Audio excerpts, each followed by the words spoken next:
Greetings all! Today, we will be examining the uncommon bug-type Pokemon Karrablast, the Clamping Pokémon, and its exceptionally rare bug-steel-type evolution Escavalier, the Cavalry Pokémon. Though they might not seem like the largest of threats at first, the members of the Karrablast family are unique creatures that can definitely prove to be spectacular fighters if given the right circumstances to make the most of their biology. Karrablast have short, stout bodies with a blue outer shell and yellow ribbed belly area. The tiny black arms and legs doing little to help them aside from make it possible to clamp down tightly on something they wish to feast upon. They have a small, two-pronged horn on their head and yellow eyes with orange pupils, and the mouth has a pair of small but extremely sharp fangs they usually use to puncture the hides of larger creatures.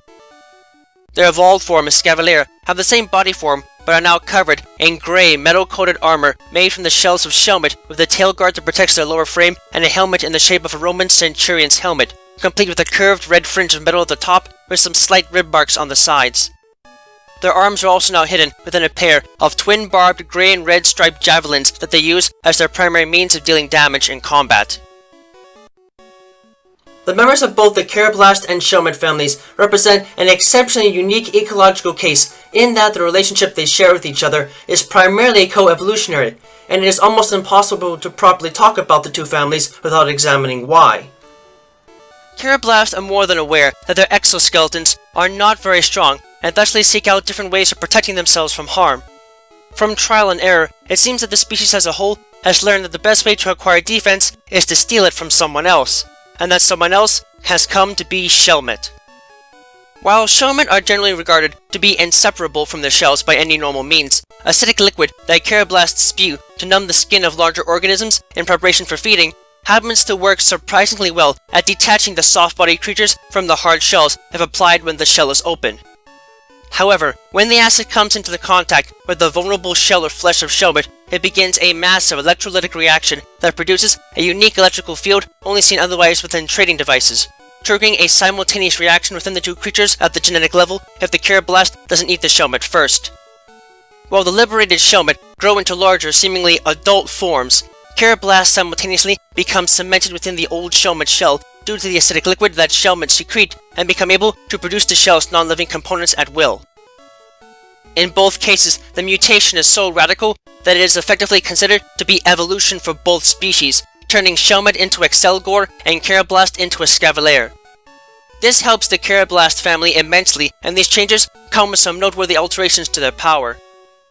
On their own, Karrablast have very tenacious attitudes and will willingly throw themselves into battle when needed, which is reflected in the capacity to have Swarm as a base ability and No Guard as a hidden ability, while the exoskeleton can handily grant them access to Shed Skin as a base ability.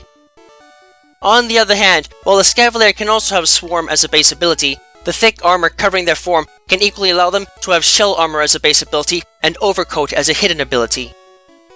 And looking at their stats in the case of Escavalier, it can be said that while these creatures don't have much to offer in the way of special offenses and are extremely slow because of the heaviness of the armor they wear, they have at least some stamina to work with and are not only well armored, but are also able to strike with immense physical force that is unseen among almost all other bug-type Pokemon.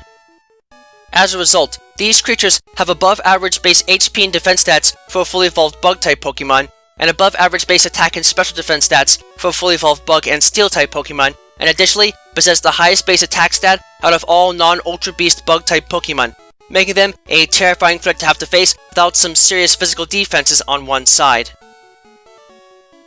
Karrablast are rather simple creatures that devour small soft-bodied organisms like slugs and regular insects for nutrition most of the time. If pressed, however, they will sometimes attack much larger animals out of desperation. Despite their impressive appearance, the fangs of Karrablast are actually quite flimsy and are only useful for puncturing thick hides. This seems to work fine for Karrablast, as it will only ever attack larger creatures in an attempt to siphon some of their blood as a final food resource.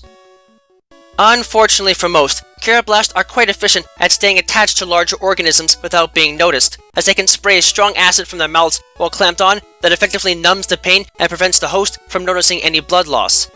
It is this leech-like nature that is giving Karrablast the moniker of the Clamping Pokémon.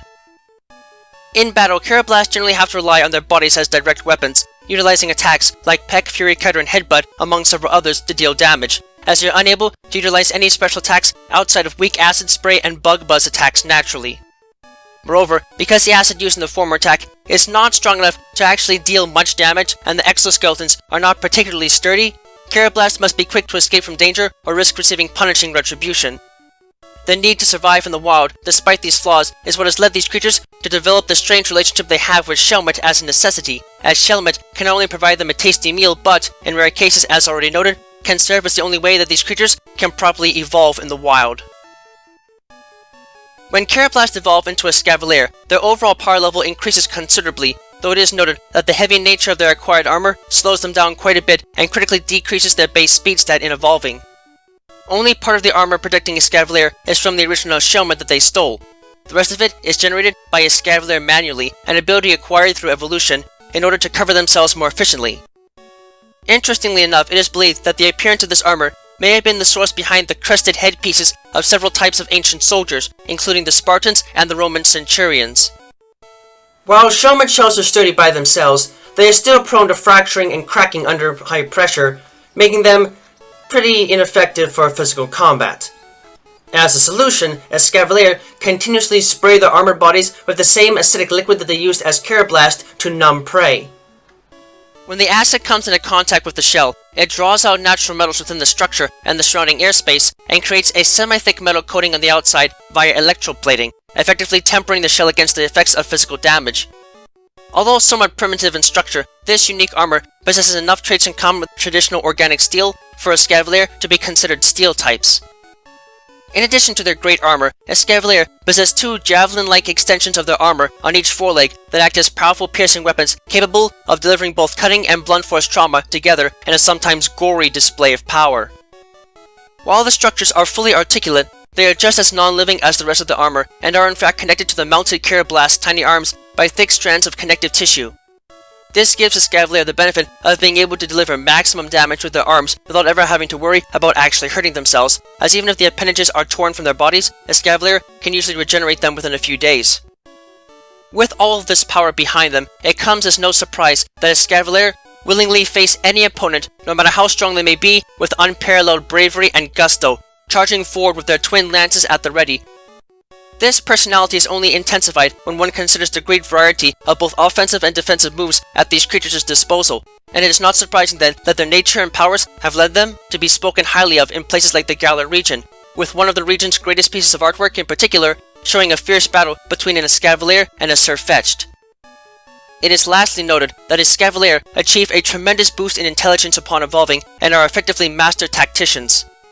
While they are incredibly slow because their Karrablast bodies are fully cemented within their armor, they are able to strike extremely quickly at point-blank range, taking most opponents off guard when they least expect it, and leaving them open for a Giga Impact attack strong enough to disintegrate bones. The fact that they can naturally hover and fly for short distances because of their armor's strong electromagnetic properties only makes them even more threatening, effectively placing anyone within their sight in mortal danger. While they might seem cute and only slightly menacing as infants, the members of the Karrablast family are potent beasts that can effectively use their favorite prey item to make the most of their natural powers. It might take some unusual circumstances in order to get them to evolve fully, but with these insectoids at one side, there are a few things outside of fire that can take them down without letting them put up a serious fight. Just do yourself a favor and try not to go jousting with them if you know what's good for you. Even if you consider yourself a talented rider and fighter, there are few insectoids that can make a point about their strength more so than these beasts when they decide to go all in and treat you like little more than a fleshy practice target as they pierce all the way through you.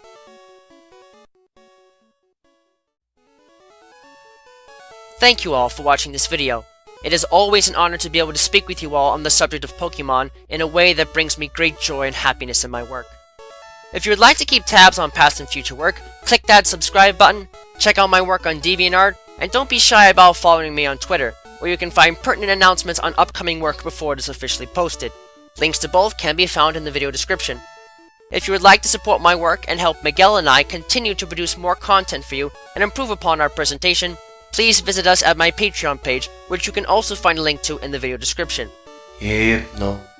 With that, I thank you for watching and I wish you well.